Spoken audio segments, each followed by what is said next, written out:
नमस्कार मंडळी, कसे आहेत सर्व? मजेत ना? असायलाच पाहिजे. तुमचं तुमच्या हक्काचं चॅनल वाईब यात्रामध्ये स्वागत आहे. Where every step has a vibe. आपण लास्ट व्हिडिओमध्ये एलोरा केव्सबद्दलची माहिती घेतली. जर तुम्ही ती व्हिडिओ बघितली नसेल तर वरती आय बटनवर क्लिक करा आणि ती व्हिडिओ जरूर पहा. पर पर्सन 40 रुपये तिकीट आहे आणि जर तुम्ही फॉरेनर असाल तर तुमची तिकीट आहे 600 रुपये तिकीट. तर आम्ही फॉरेनर तर नाही आहे, आमची तिकीट 40 रुपये. आपण हिंदू लेणी, जैन लेणी आणि बौद्ध लेणीबद्दल माहिती घेतली. कैलास लेणीमधील भगवान शिवाचे दर्शन घेतले.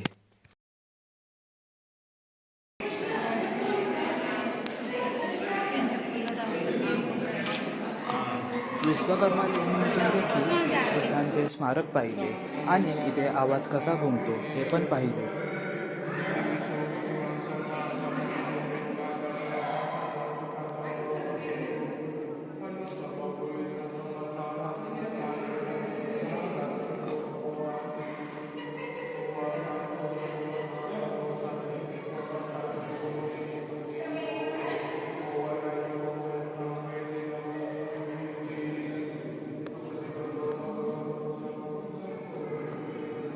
आमच्या आता एलोरा केव्स फिरून झाला आहे. आम्ही आता जातो आहे रेल्वे स्टेशनला, छत्रपती संभाजीनगर रेल्वे स्टेशनला जातो आहे. तिथे जाऊन आम्ही खाऊ काहीतरी आणि आमची लगेच 2:30 वाजता ट्रेन आहे आणि आता वाजलेत 1:35. तिथे जायला आम्हाला जवळजवळ 22 किलोमीटर म्हणजे 40 मिनटं दाखवत आहे. पूर्ण धावपळ होणार आहे. करू धावपळ, पण ट्रेन तर सोडायची नाही आहे. बघू आता ट्रेन.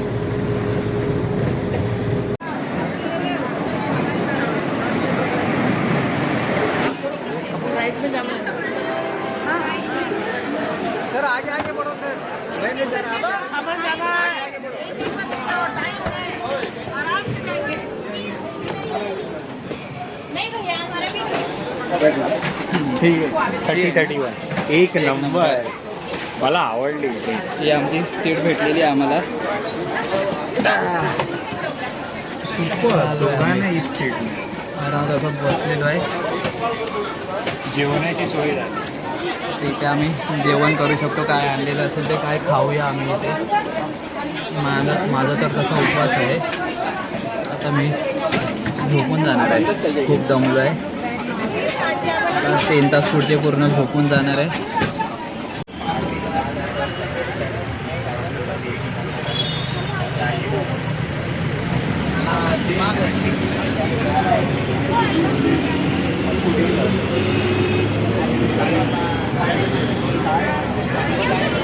आधी जाऊन लाईनला टेन्शनच नाही. आम्ही नाशिक स्टेशनवर खर्च निघालो आहे आणि तिथे सिटी बस स्टॉप आहे. सिटी बस स्टॉप लगेच मिळेल. पहिलाच जाऊन बस पकडली. 5:30ला चालू होतं. आता हे डायरेक्ट आम्हाला त्र्यंबकेश्वर मंदिरपर्यंत घेऊन जाणार आहे. जर तुम्ही सोलो ट्रॅव्हलर असाल तर तुम्हाला कोणी शेअर ऑटो प्रवास करावाच लागणार आहे. जर मराठी माणसं वाचवायचं असेल कमीत कमी खर्चामध्ये जर तुम्हाला शेअर ऑटो करायचं असेल तर 100 काही लोक 200-300 मध्ये घेतात. ते लक्ष नाही द्यायचं. 100 तिकीट 70 रुपये पर पर्सन आहे. इथून त्र्यंबकेश्वर 35 किलोमीटर लांब आहे. 35 किलोमीटर 70 रुपये बस आहे. मी इथे आणि परत इथे उभा आहे.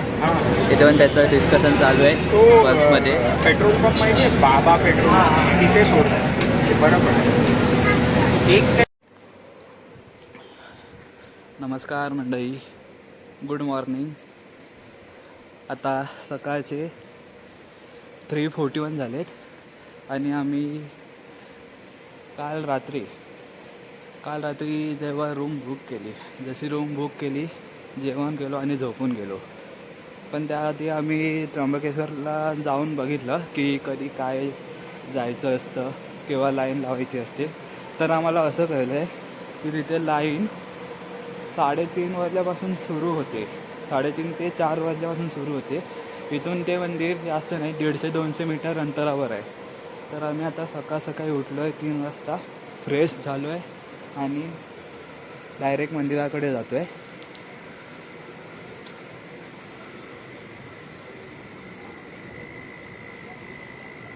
इथे इथे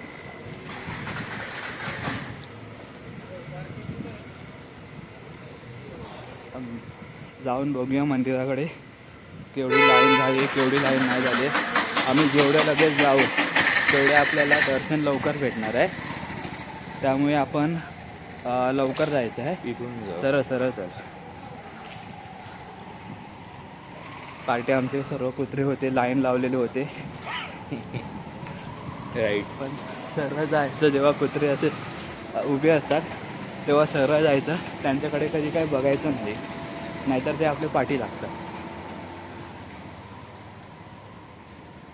तर जाऊया डायरेक्ट मंदिराकडे. किती वेळ लागतोय लागतोय कोण नाही. सध्या तर पूर्ण रोड खाली आहे. जेवढ्या लवकर जाऊ तेवढं लवकर दर्शन होणार आहे.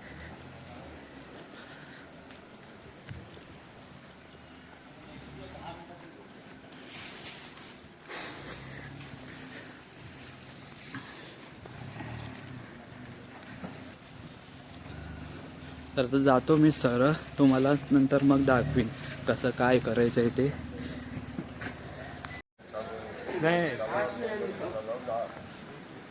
आम्ही आता अरे वा. जातो आहे.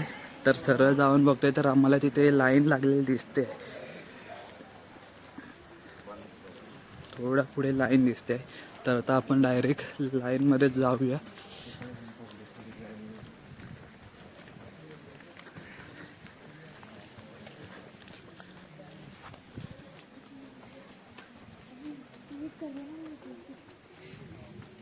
इथे लाईन लागलेली आहे. इथून सुरू होते लाईन.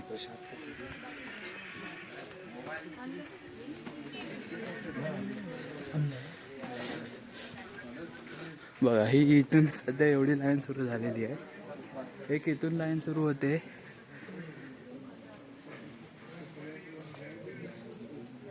पहले बोलो गई थी उसमें उसका 2 लोगों को नंबर दिया. 448 झाले. आम्ही आलो तेव्हा केवढी गर्दी होती आणि आता केवढी गर्दी आली ते दाखवतो मी तुम्हाला. ही जी लाईन बघताय तुम्ही पार्टी एकदम लांबपर्यंत लाईन गेली. ही पूर्ण रोड लाईनीने भरलाय. तिथून मग राईड मारून पण पूर्ण रोड गेलेला आहे. पार्टी भरलेला आहे. आणि आम्ही इथे पुढे उभे आहे. समोर गेट आहे.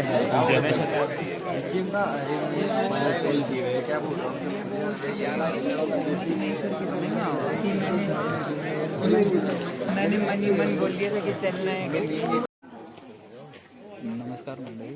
तर मी आता त्र्यंबकेश्वर ज्योतिर्लिंग आहे त्याच्या मेन गेट समोर उभा आहे. ठीक आहे. तर इथून लाईन सुरू होते आणि मी इथे तर आता 3:45पर्यंत आलो होते. इथे पहिल्यापासूनच लाईन सुरू होती. मी तुम्हाला दाखवतो नंतर लाईन किती झाली आहे. माझा मी कुठे आहे उभा. तर आमचं बेनिफिट हे झाले की आम्ही काल रात्री इथे आलेलो होतो. सर्व चौकशी करून घेतली की लाईन कधी सुरू होणार आहे किती वाजता सुरू होणार आहे. मग आता मी हे जे इथे घेतलं ह्या काकूंकडून. हे जे काकू आहे काकू इथे बसलेले असतात त्यांच्याबरोबर समोर गेट आहे आणि इथून लाईन सुरू होते. त्या काकूंकडून ही माहिती मिळाली की 5 वाजता हे गेट ओपन होणार आहे आणि दर्शनासाठी सुरू होणार आहे ते 5:30 वाजता. म्हणजे 5 वाजता आपल्याला सर्वांना आतमध्ये घ्यायला सुरू करणार आहे. तर मग हे सर्व 3 वाजताच लाईन लावून उभे आहेत आणि लाईन पण एकदम वाढत चालली आहे आता. सर्व इथे वरद उभा आहे. हा बघा वरद उभा आहे आणि पार्टी पण अजून लाईन वाढत चालली आहे आता. तर तुम्ही जेवढ्या लवकर होणार तेवढा तुमचा नंबर लवकर लागणार आहे आणि तुमचे चान्सेस जास्त आहे तुमचं दर्शन लवकर व्हायचे. आम्ही लोकं आमची जे चप्पल सँडल शू आहेत ते पण आम्ही रूमवरच सोडून आलो होतो. काल जेव्हा रात्री आम्ही इथे आलो होतो तेव्हा आम्हाला भेटलेले एक फॅमिली भेटलेली. ते संध्याकाळी 6 वाजता लाईनीत उभे होते